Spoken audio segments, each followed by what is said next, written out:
Good morning, everyone. Welcome to Accuracy in America. I'm your host, Don Irvine, joined by my co-host, Brian McNichol.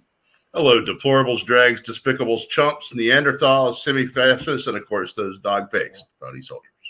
So we're casual once again today because I thought Brian was still on vacation and he had rolled in early this morning. So we needed a little wardrobe change because Brian prefers this over getting his neck all tightened up with that tie. That's right. Being choked up. All right. How was the vacation? Looked like you had a lot of fun. It was excellent. We went to Myrtle Beach for the basketball. Then we went to Louisiana. Then we went up the middle of the country this year. We went Wichita, or Little Rock, Wichita, Omaha, which is an interesting place, Fargo, and then Minneapolis, and then home from Minneapolis. So I think one of the most exciting developments was my son is to the point now where he can drive, so he can help with the driving, which is a major game changer, right? You can do things you couldn't otherwise do if you have two drivers. What about MK?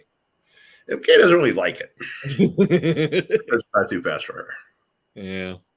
A little extra pressure anyway with the parents, everybody in the car, and these areas is like, I've never been here before. Yeah, that's right. That's true too. So like he had to drive through Chicago yesterday, welcome to America, son. That's right. That's interesting. Yeah, Omaha, I mean, I was there many, many years ago for a convention. Well, I've actually been there a couple of different times, I guess. I've seen a little bit of it, pass by the stadium where they held the College World Series and stuff like that. But I think actually one of the times I was in there, they were having I think they were doing some NCAA, swimming trials or competition or something like that. So every once in a while, I don't know, I run into I wind up in a town, or at least I used to, where things were happening. Went to Nashville one year and they were having the SEC women's basketball championship games playing or whatever. Yeah. So sometimes I'm like, maybe I ought to just go and watch this stuff. And I should have really. Pretty exciting. And so the thing about Omaha is they had a baseball stadium downtown, or pretty close to downtown, where the Omaha minor league team played, and they would just have a long road trip for the College World Series every year. So then the NCAA decided that it needed a stadium, to a certain standard or whatever for the College World Series. So they built a stadium downtown, and they kind of didn't really include the minor league team in the deal, and so they didn't really have their needs addressed, whatnot. So a couple of local families stepped up. They owned big stuff or whatever, and built the stadium. It's out where the minor league team plays is out in the burbs. It would be like the equivalent of where you live or where I live. Like putting one in Gaithersburg, putting one in Reston. It's way out in the suburbs. The only thing near it is housing developments. It's not anywhere in the middle of downtown at all. But it's a nice little minor league stadium. It's also not huge, right? The one downtown they call Charles Schwab Stadium, where they play the World Series. It's a huge stadium, and it's a beautiful stadium, right? But it's not minor league baseball. Day in and day out, you don't draw that big a crowd. So they're kind of lost. It kind of looks like there's nobody there. So, they kind of got the best of both worlds. They have a nice stadium downtown. I guess Creighton plays there during the regular season. They draw 200 or 300 people, but you get to play in a nice ballpark. And if you ever make it, you'll be used to the surroundings, right? Yeah. But the minor league team plays out in the suburbs. So interesting setup there. They have a cool downtown. They have a walking bridge. You can walk across the Missouri River, and on the other side of the river is Iowa. So, that's kind of cool. A nice little park down there and so forth. But so yeah, nice place. We enjoyed it. Yeah, it's it's the heartland of America, right? Yeah. I mean, and the home of the world's greatest investor, Warren Buffett. We started to try to find Warren Buffett's house because as I said this, and Lori's like, well, it's got to be some estate you'll never get at. Like we tried to go to Mar-a-Lago, and it's like a guard. You see a guard shack, right? You don't have the credentials to get in. Mar-a-Lago is a guard shack. Warren Buffett lives in a neighborhood in a house. Like Joe Paterno lived in I've been to Joe Paterno's house, right? It's just a house on the street. So, it's kind of interesting how different people approach it. Yeah, I mean, Buffett, I mean, he is the epitome of a guy who, despite his vast wealth, has lived a very modest lifestyle overall when you think about that. And the home, I mean, he's famous for basically living in this little house, and he's been living in there for decades. I mean, I mean, his dad was a congressman or something like that, right? I think. Yeah. So, he lived here in DC and I think for when he was younger, but he's lived a good portion of his life out there. And he's, how old is Warren now? 95, 98 or something like that. Yeah. His right hand man, Charlie Munger, is like 99 or 100. And having watched those guys over the years, it was like, Warren has, Buffett has talked about for years in his annual letters about, kind of not just the market and the state of affairs, but also the fact that, how long would, he doesn't really necessarily expect to be around that long, but, he's been writing in that kind of thing for like 15 years, like thinking like, hey, look, I'm 84 years old. I could be dead next year, and then he just keeps going and chugging along and everything like that. It may actually come a shock to people when he actually does die, because they've been waiting all these years, and the guy has just never stopped. And, he's got his cherry Coke thing that he loves so much and all of that. But amazing man, coming from small town America, and actually our current church mission leaders are from Omaha, so they have they were in the investment field before he retired at a very young age. So like a lot of the people there, that they're in some aspect of that. Yeah, so they knew Buffett through those circles in that sense, and everything like that. So it's kind of interesting. Yeah. All right.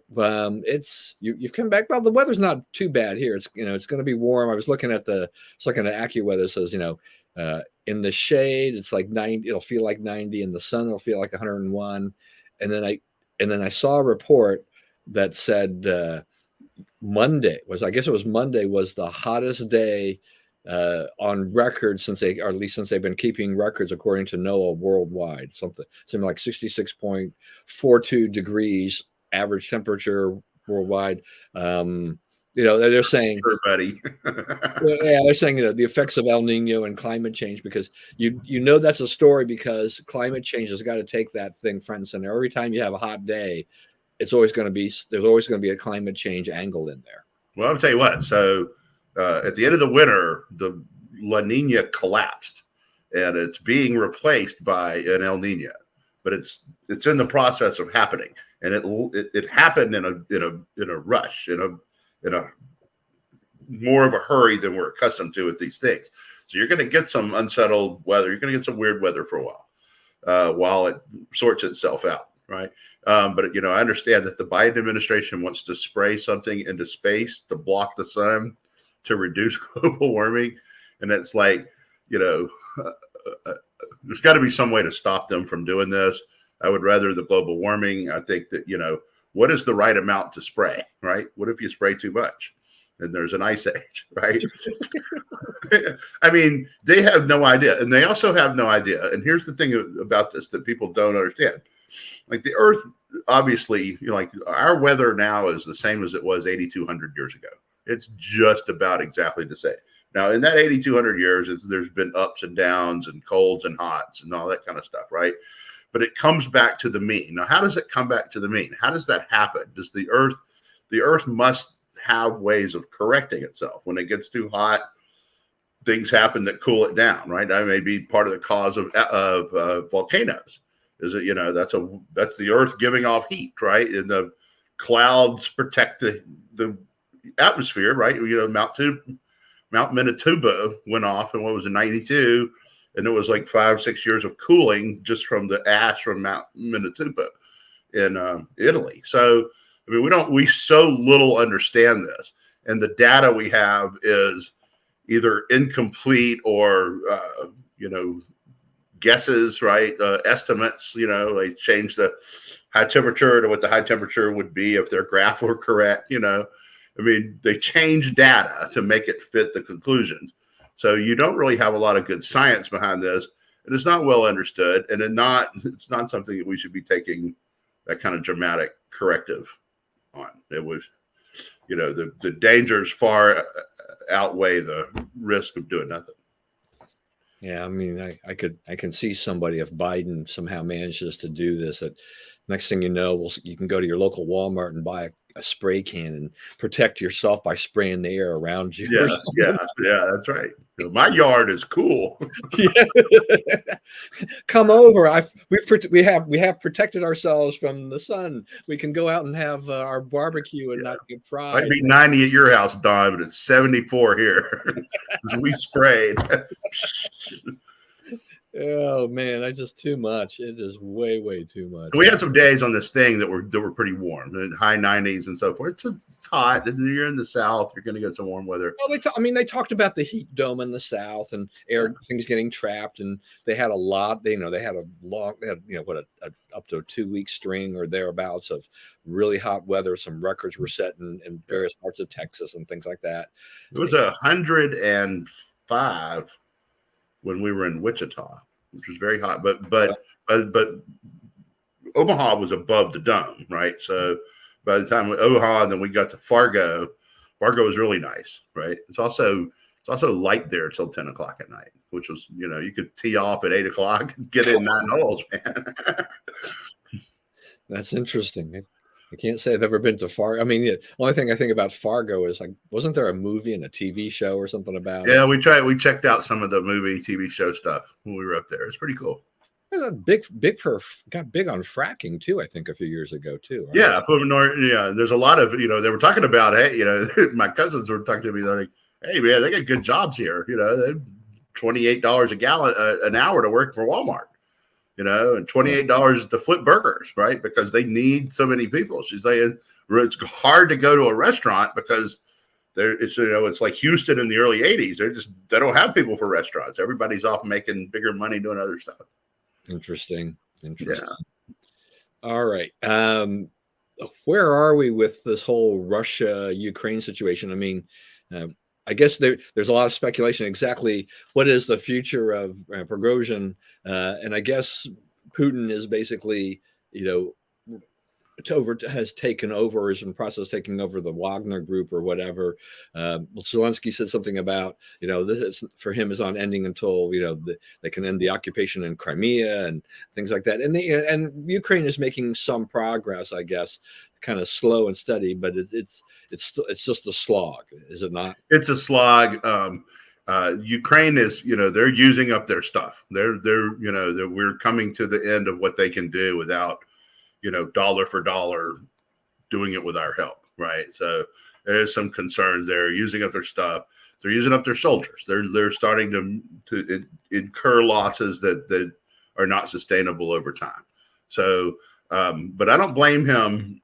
I would not lock in Soviet gains or Russian gains on this. I would not say, okay, to end it, you can still have a third of the country or whatever, because they'll be back. I mean, you can't appease them. And if we're going to line up, the Western democracies behind this, which is not really the case, we're really lining up Joe Biden behind this.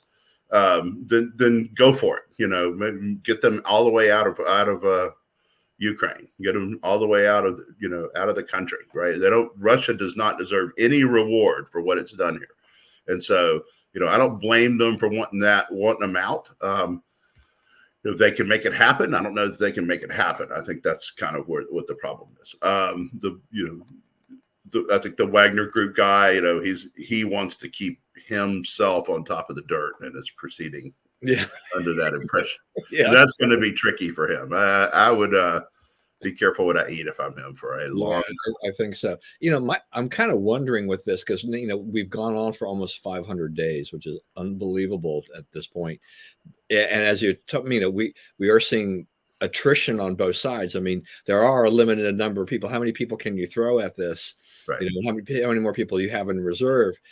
At what point, does NATO, will they finally say, we're going to have to send in some troops rather than just the materiel? Because I can't imagine that NATO wants to see Ukraine, get overrun by Russia. Right. I mean, it's not a member country. It's not Right. Article 8. We got to go defend them or whatever. But it is a threat to NATO's security, right? And if they can do it, if they can be allowed to get away with it on Ukraine, they can be allowed to get. They have an 805-mile border with Finland, right? Why stop? Why not go for Finland?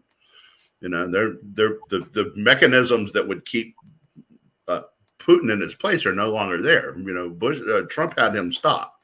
Biden does not. So, there's no need. There's no end to it. And I think they sense like there's a moment of weakness. The U.S. definitely does not control the Western alliance much anymore.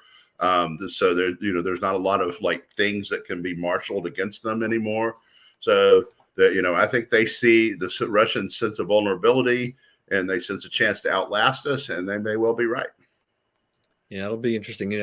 When I think about this situation and other things that are going on in the world, and then see these statements, either by the White House or by other Democrats or whatever, but what a great foreign policy Biden has had, much better than Trump, and you're like, yeah, what's your example?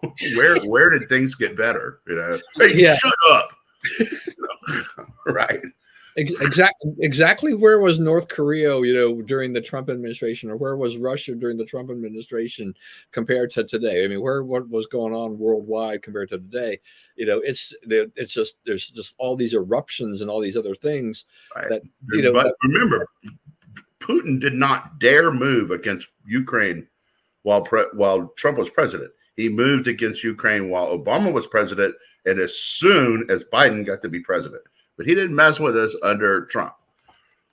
Yeah, I mean, I think what the official start date for the invasion was like February 23rd.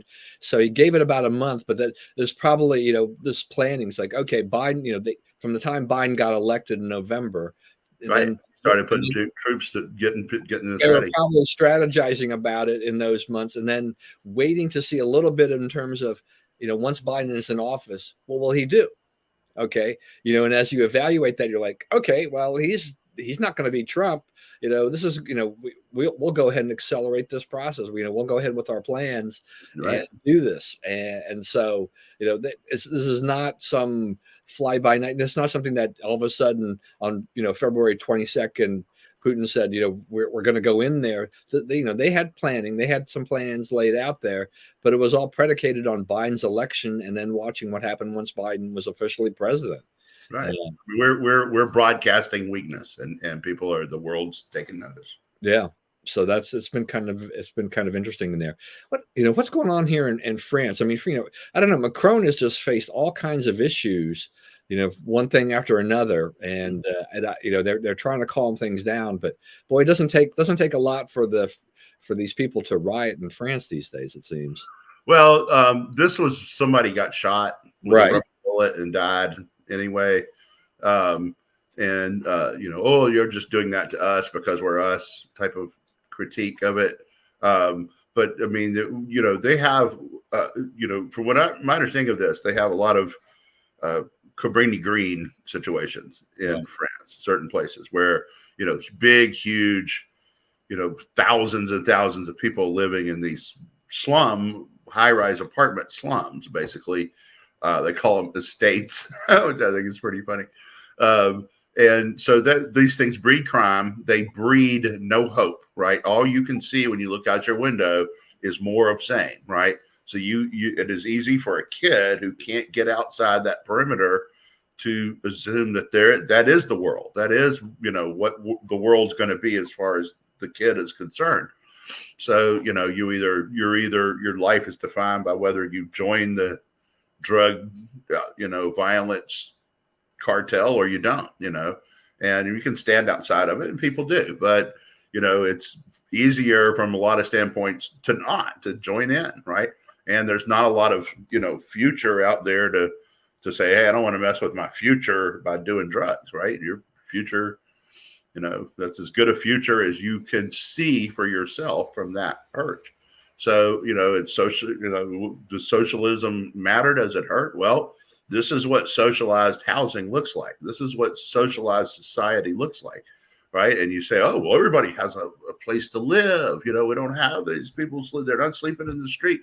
Okay, but what they are doing is, inculcating violence and drugs and despair. And things happen, you have a precipitating incident and it explodes. And it's entirely predictable. And it's not going to change because the French, they're on, Macron is like, he spent a lot of political capital and, he's like Biden. He wants to do things by executive order or, whatever that's called in France, rather than going through the legislative process. He tried to raise the retirement age and the country went berserk. And now it'd still be lower than ours. I think he wanted to go from 61 to 62 or 61 to 63 or something like that. Yeah. And so, it's still lower than ours, and ours is going to go up. And you don't see us riot. We may not like it, but we're not rioting about it. So, he lost a lot of political capital. He's not seen as someone who can, keep the boot down for what he wants to do. Right? He's now someone you can move him off his positions by rioting and disrupting the country. If you show someone that you're susceptible to that kind of influence, then you're going to see a lot of that kind of influence.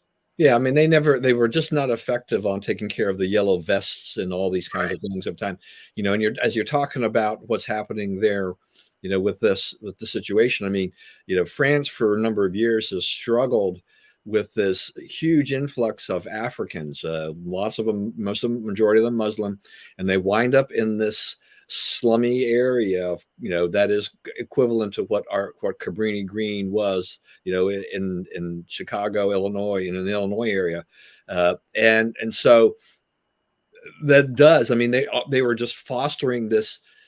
It was terrible. I mean, what happens in there is no future. They wind up, high crime, drug dealing, et cetera, et cetera.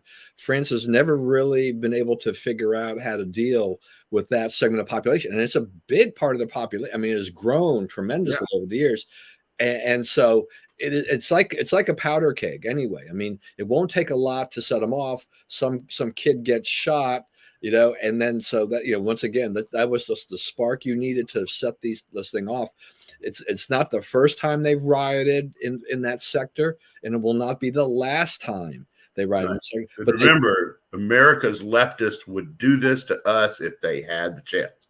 This is what they want to do to us. Yeah. Yeah. I mean, and I think you make a good point. I mean, the interesting thing is just that, except for when you have these Antifa and some of these kooky things that have happened, in the last few years, where we saw downtown areas, in Portland and Seattle, things like this, where they were getting overrun by these rioters, and elsewhere around the country. In general, you don't see these large scale outbreaks, happening, but they do happen. They will happen in Europe. And you mentioned how, they call these estates. This is a kind of an odd term in Europe, where they use estates to talk about these developments, and you're like, it seems to be, it doesn't really matter what shape your house is in, your apartment is, you're in a state. That is the generic term. Chateau. Yeah. Yeah. So, I mean, I don't know how many times I've seen, a state, referenced in whether or not it's on the news or in a TV show or things like that emanates from Europe. And it's just like, yeah, not quite what Americans would consider estates. So like what stops on my trip, we spent a little bit of time in downtown Minneapolis, and a lot of the riffraff have been pushed off the streets that people use for tourist stuff. Like I think Taste of Minnesota was going on while we were there, which Minnesota's really good at food. They're good at my kind of, fried fattening food, but they're they are good at it, and they do a lot of good stuff with food. But so like the areas that if you're a tourist you would normally see have been scoured, right? They've moved people off. But if you go like, I was kind of glad this happened. We took a couple of wrong turns getting out of there, and so we ended up going through some places where, like under bridges, there were hundreds of people living. just not just a few tents, but packed in, and there you could see people run around chasing each other and so forth. And so you're like, okay, what if you're a kid growing up in that environment? What's your prospects? What's your future? That's what leftism gives you, right? That's the leftist life. Yeah, I mean, and thinking about, kind of the post Antifa, whatever, Black Lives Matter, results. When you look at some of the cities that, had those riots and things like that, I mean, like Portland has got a lot of problems now. I mean, they were, for a lot of people, they were somewhat of a model. They had a lot of good things going for them, but it's spiraled, out of control, kind of things like that. It's just people are fleeing Portland, and downtown's a war zone. I mean, don't want to live there anymore. The declining population. Yeah, so it's been kind of interesting to see kind of the change there, but that is what happens when you let the left come in there and just take, you don't stop them, they just let them do things, and the end result is that they've kind of destroyed the city. That's right. And what it was like. So yeah, Seattle too. Yeah, Seattle. I mean, these things are going, and remember now, it's like, I guess, you and I will continue to call homeless, but now I guess, in liberal cities, it's now unhoused, right? Unhoused. Which is, here's the thing about that.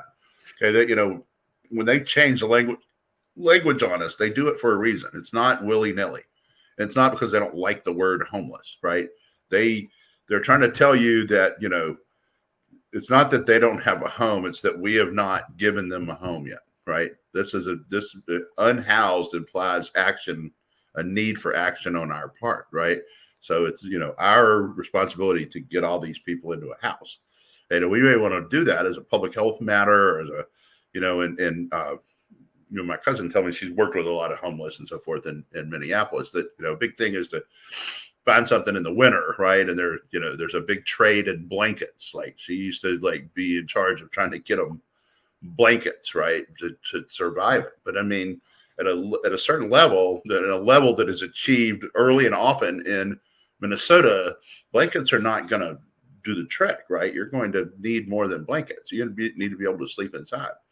So I don't know. And they were saying, this last winter, it was snowing well into mid to late May, and the snow wasn't all gone till 2 or 3 weeks ago. So it's a different thing up there.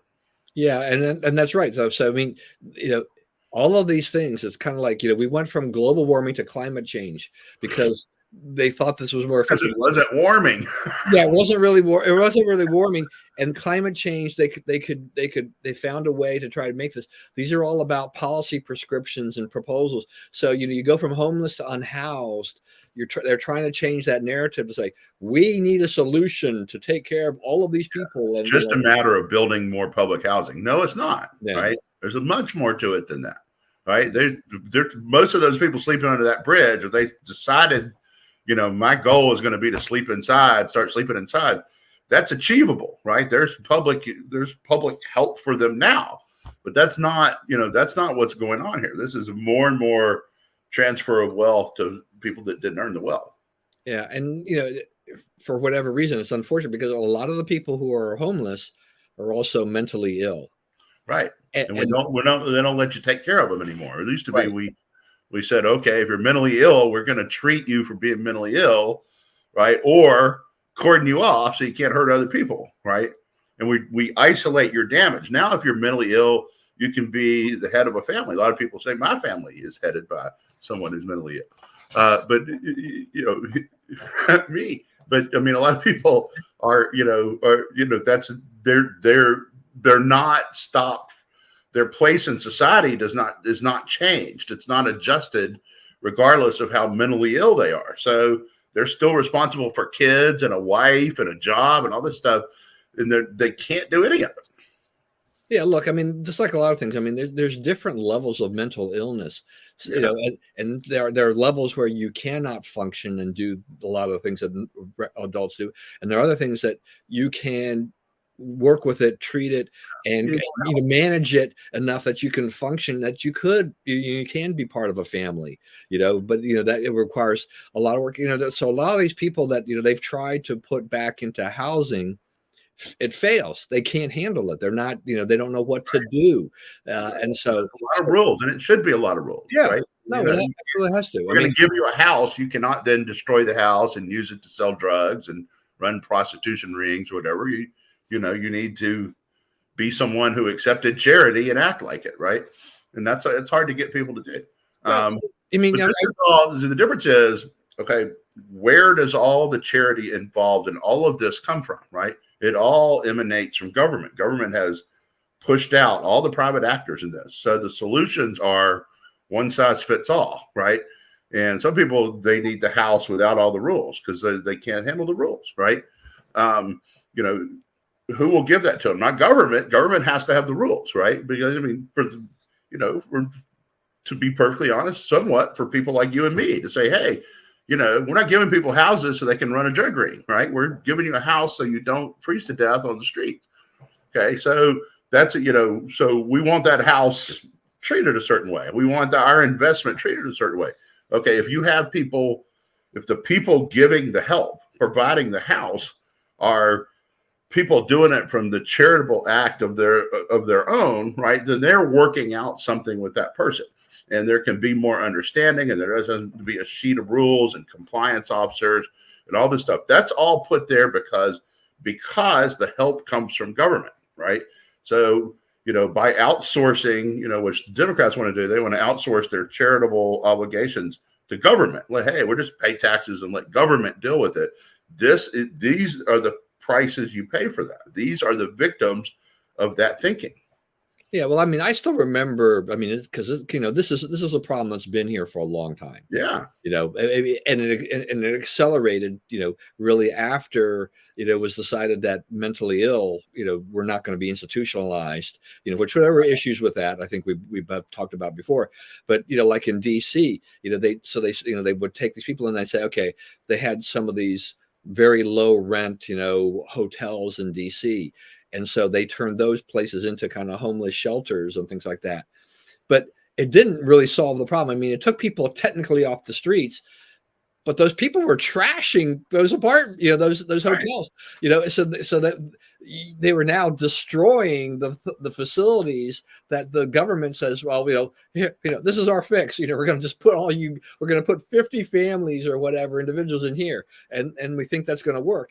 And it's not, because they didn't have the services and other things in places to actually work with this and make this work.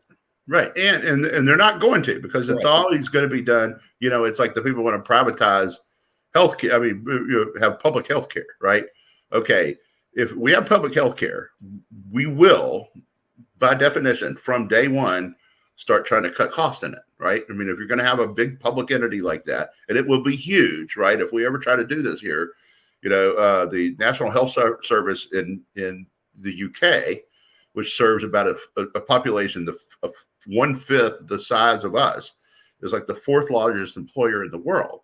Now, if they're the 4th largest employer in the world, how big an operation would it be to do that here, right? Where you have 5 times more people, much more land area, and so forth, right? It would be many times that. So, then you will get, let's shave cost every way we can. I don't want my health coming down to shaving costs, right? I want the best approach. And if it costs a little more, and it keeps me, up and running, then I'm okay, Yeah. I mean, look, our healthcare system isn't perfect, but when you look at the National Health Service, when you look at Canada and things like this, is that, we've seen better. We've seen loads of complaints about people, having to wait for procedures that, people here don't have to wait for in general, and stuff like that. And that, there's complications arise as a result, but it is focused on kind of contained costs, and all those things. And, they're just, the ramifications are huge in that case. Yeah. On the homeless thing, I want to throw one more thing in here because I saw this week, and it just made me chuckle. That California, they instituted this homeless tax on when you sell a house.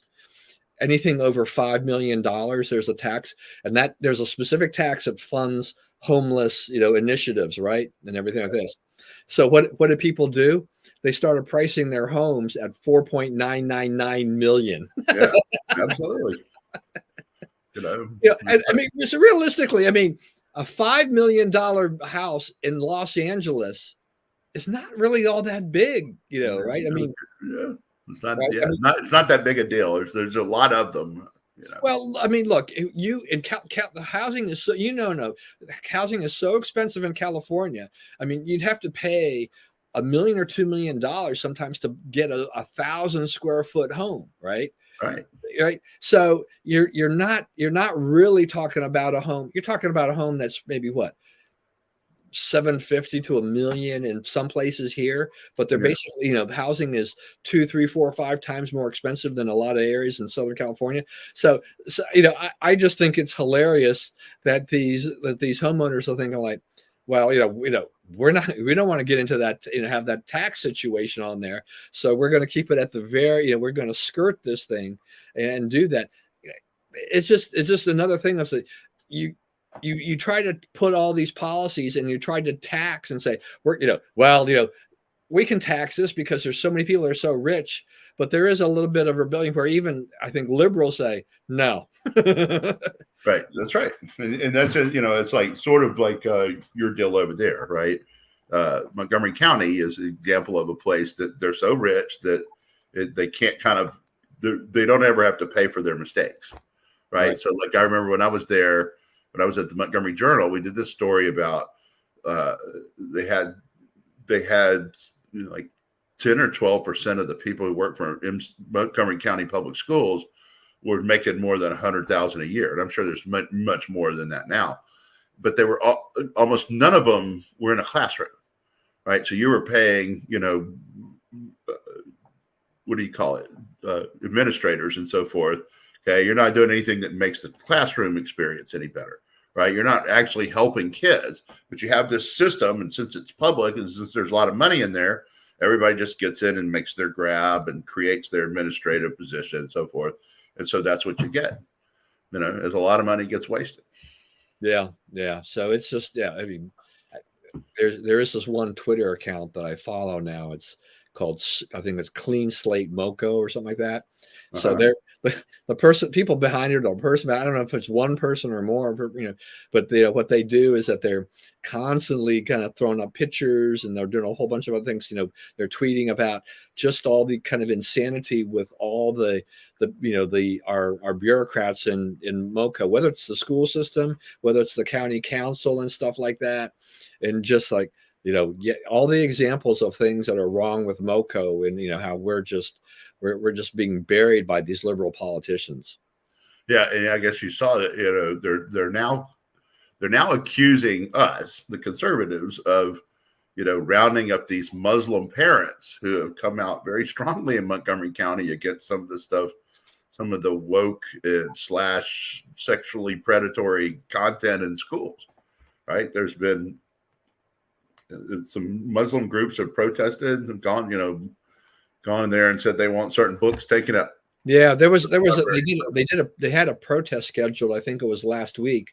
Matt Foldy, who I don't know if you've ever heard of. Matt was been a young conservative in Montgomery County, and he went to work for the Washington Free Beacon, and then he stepped into the congressional CD6 race, and I don't know what he's exactly doing anyway, but apparently he went over there to the only problem was that we've had all this rain, so I think they were out there. Some of them stayed around, but we had another one of those afternoon thunderstorms by the school board. But he had taken a picture of just kind of the diverse nature of these parents protesting things like that, which doesn't make the liberals happy at all.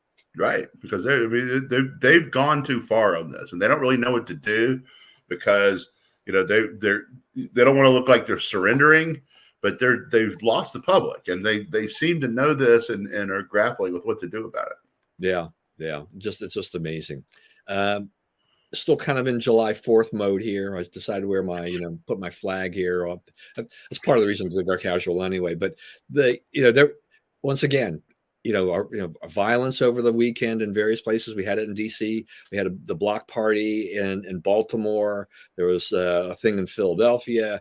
And then always what the reaction always is like, we have to do something about guns in America and the gun crime and all this kind of stuff. But there's a lot of people outside on the 4th of July, and you can find the people you're looking for. They don't hide that day, right? So I mean that's actually it's not news, right? Well, happens on the 4th of July every year. Yeah, and the guy in DC, what wasn't the report though? I mean, he was wearing like body armor or whatever. I mean, this was not an accident. There was intent by this person. Yeah, he appears to have been nuts too. I don't think he was trying to kill anybody in particular. He was just trying to kill some people. So, there's nuts. I mean, we're not dealing with the nuts. We're not dealing with loneliness. We're not dealing with how mean people are being to each other. Right? That's not taking the gun away is not going to fix any of that. They'll find a way to do their damage. And a lot of the stuff. I mean, you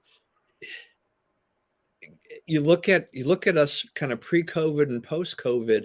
I think a lot of this has gotten worse because all that lockdown stuff, all the stuff that the government did, created situations where I think exacerbated issues with a lot of these people. And this is what happens. I think you can say there's a cause and effect for what the government did. When you're sitting in your basement, right? And you're not allowed out, right, because of COVID lockdowns or whatever. It's real easy to become angry, right? And you can then find people online who are just as angry about what you're angry about, So then you're not talking to leavening forces, right? You're not talking to people and say, "Oh, that's not all that big a deal," and actually, there's a pretty good explanation for it, whatever it is, right? You're talking to people who are also angry. So it's like, did you even think about this reason to be angry on this? Oh no. So now I'm angry about even more stuff. So all that stuff was able to cook and permeate and, get inside of people. And so coming out of it, like we've talked about it, even in basketball, it's harder for people to take instructions now. It's harder for people to translate your instructions into actions now. And that's just, coaching young kids. I mean, they're not being defiant or violent. They just get them to understand has been a different kind of challenge. So, you have a lot of things moved there, and it was, the big government solution was allowed to be implemented, and it was hugely damaging to the country. These people have got a lot to answer for. Yeah, that's interesting. You said that about the coaching aspect of it, because I hadn't really thought about it. But we've seen report after report after report come out about the learning loss. The effect, the deleterious effect that all the lockdowns had and all remote learning had on the students. But yeah, I mean, that's an important point though, is because it is really kind of basic to take instructions. I mean, this also says classroom instruction in terms of, things the teachers, the coaches were used to saying. They could go and they could tell these things to the students and to the players, and the players would process it and then act on it and then follow those instructions. But all these things where they're not in those situations, when they couldn't be with other people, when they couldn't feed off of other things, and they couldn't learn in a good environment.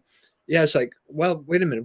I don't understand how to process this anymore. Awareness of others seems to be gone. Awareness of absolutely why someone else might do that differently seems to be gone. It's like all seen through the prism of me.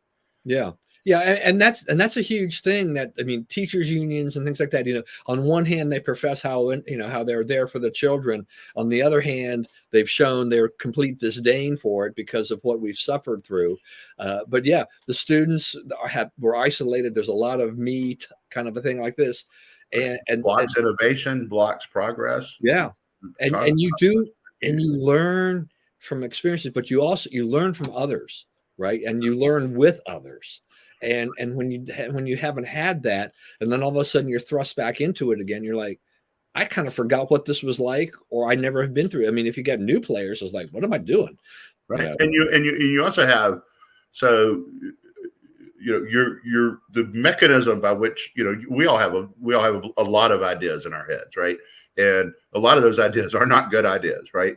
But when you go out and you push those ideas against what's going on in the world, that's how you get the feedback to know that those are bad ideas, right? I mean, there's, think about all the things you've thought and like, oh no, that's not right. I'm not going to say that anymore. I'm not going to make that argument anymore because it's not accurate, right? But there's no one sees anything outside of their own prism anymore, and it's really damaging because you can't really get the solutions because what works for you is not going to work for everyone else. That's right. Sticking to July 4th, and maybe this applies to these people, Jamal Bowen, Corey Bush. I'll even throw in Natasha Cloud, our WNBA star. They'll all come out this July 4th weekend, and they've all been very critical about the United States of America. What's the deal with it? Is this the same old kind of liberal canard, or is this level of anti-Americanism, is it just getting worse? Well, I mean, so you gave me two members of Congress and one sports person. That's about average, right? For these kind of things. Every 4th of July, there's some small group of people who say something, stupidly provocative, that gets them into the news for, hating on America. We don't owe anyone any money, right?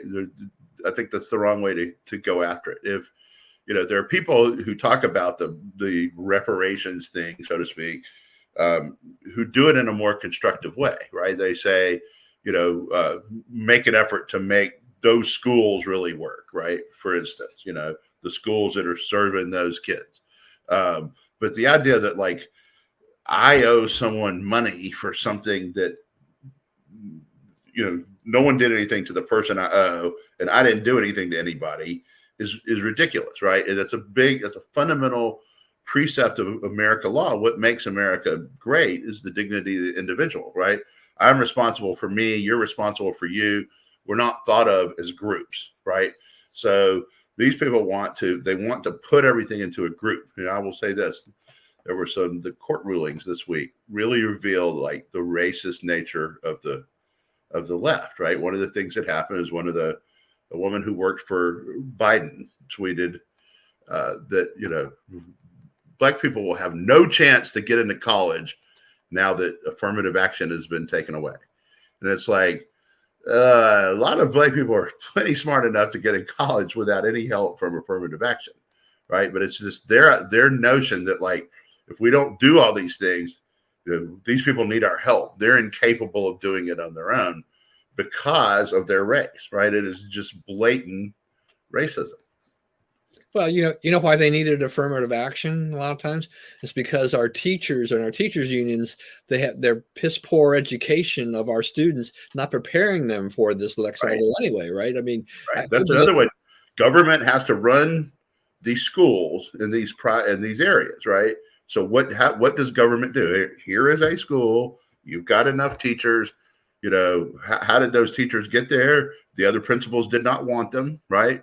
Good teachers go there and they're not supported, right? So they get out. There's a lot of very good people like, yeah, I'm going to get into that inner city and I'm going to make a difference, right? How many teachers have said that? Millions, right? But they get in there and they're like, okay, the people are supposed to be helping me make this happen don't really care about it, right? They want to be able to say they provided the school, right? Free, appropriate public education, as the law says. Okay, but it's not, in Baltimore, where you have basically no one proficient at math or reading, in high school, and an average GPA of 1.3. That's malpractice. No one cares about that school system. No one cares about those kids. And until that changes, right, nothing can really change. Yeah. I mean, and it's like, there always used to be, a lot of people had a dream of going to college, getting the education, maybe getting a good job out of that. You don't necessarily in this world need to go to college to succeed in life. Things have changed dramatically, but you also the whole value statement of college is in flux. Yeah, it really, do you need this, and what of this do you need, and And does it matter whether you go to Harvard or George Mason? Yeah, look, my wife and I, we have pulled our hair out just about, because we've got the youngest son who got like that close to graduating college. He was just a handful of credits short, but he had an opportunity to work, in a field that he had developed a skill at college. I mean, his college experience actually taught him the skill on videography and all these things, and he took an opportunity to go to work. Now, I think he could have still finished school, I think, but he looked at it as like, why? What does getting that degree, will that make any more difference in what I'm doing? And since then, like people get mad at the basketball players, right? He left after 1 year to go to the pros. Like, yeah, he's making generational wealth in the pros. The whole point of college is to get you to get able to be employed. Like, the guys out here offering me $10 million a year, I think I'm employable, right? I think I've hit the jackpot. Yeah, and right. So he took the first job and parlayed into another job, for which he's been able to, I think, since he started that other job. I mean, I think he's increased the salary by like 30% or whatever, and he's a pretty happy camper, with all of that overall. And so I look at him as like, he's succeeded. I cannot, as a parent, I'm like, what am I supposed to tell him? It's like, you have to get that degree. Yeah. You have to be like your brother and sister. I want that sheepskin. Yeah. It's like, but he's no dummy. He's like, why? It's like, tell me why. It's like, am I going to be really able to make any more money right now than I am now? And I'm going to be happier? Probably not right now. So I was like, right. And don't you think down the line, as he gets to be, closer to our age, that'll matter even less? That's right. I mean, this is the thing. So when I apply, I tried to actually go through Montgomery County Public School process to like, I thought maybe I'll go ahead and be a substitute teacher, right? Well, one of the things is that you've got to send your transcripts or do something or other. It's like, I graduated college so long ago, I don't even think they're on electronic format. I don't even know how to do this. And like, do you want somebody who's been around and has got decades of experience in the real world? But you've got, your system is so rigid. I have no way to get, I don't know how to get around that. And you have a shortage of substitute teachers, but your requirements are like this. It's like, I don't know. It's like, I don't think it really matters in my case to have all that other stuff, at this time, And it was like I guess DeSantis, in Florida, he made it where they could, if you served in the military, you could get into the pool. Right. Instead of showing me your transcripts, you show that you served in the military or their spouses. Right. Okay. So he's saying reliable people with life experience can do this. And he's right. Right. Not all of them, you shouldn't be required to hire every military person who wants to teach in Florida. Right. But some will be people like you who very well could be teachers. It could be good teachers, or it could be, aides or whatever it is they need, without all those qualifications and so forth. Yeah. All right. Let's go ahead and wrap it up. We had a lot we didn't get to. We sure did. Okay. One of the things I want to talk about is this morning, U.S. Federal District Judge in Louisiana, in fact, in Shreveport, has ruled that the Biden administration has got to stop telling social media companies what conservative content to censor. I have no faith that this order will be followed in any way, but it is out there and they are on the record. So it does show you that someone on the official side of things is noticing what has happened here and that maybe some of this will be addressed. Yeah, I mean, there's so much. It's just been kind of interesting to see. I mean, what's going on there. I mean, we talked a little bit about the Supreme Court decisions, and now, I mean, what was Biden's reaction about the court? What did he say? It's not legit, he had something, with he made some derogatory. It's a wrong court. Wrong court or something. I think it was the wrong court. Yeah. So now the liberals are obviously up in arms and they're trying to think, it's reviving nothing about we got to reform the court and pack the court and all of this stuff. So we'll have to wait and see, how that affects, how much effect that has on the future. But, the decisions were correct. Yeah, that's right. Affirmative action and the student loan thing was definitely, I think that was a no-brainer. The thing about the student loan is like, how did 3 people vote against that? Right? Where in the Constitution does a president get to spend $600 billion on his own? Go ahead. As much as the liberals talk about, I mean, others say, we don't want to politicize the court or whatever, things like this, and exactly what they want. But that's what they want. And this is, why did those 3 vote against it? It's because it's like this is all politics for them. Right. That's right. It's all politics. There's no legal principle. That ruling told you that, because that was just, you could be all for affirmative action, but you still have to admit that that's not the way to do it. Also, it looks like they found Hunter's cocaine stash in the White House. I threw that in there. It's like, we don't know if it's just, but it makes for fun speculation, right? It makes for fun speculation. It was in the, the other thing is like, there's something special about it because they've already told 3 stories about where this cocaine was. So, and more to come probably. So it looks like that was a pretty direct hit. And I think it just sort of crystallizes for people, how irresponsible these people are.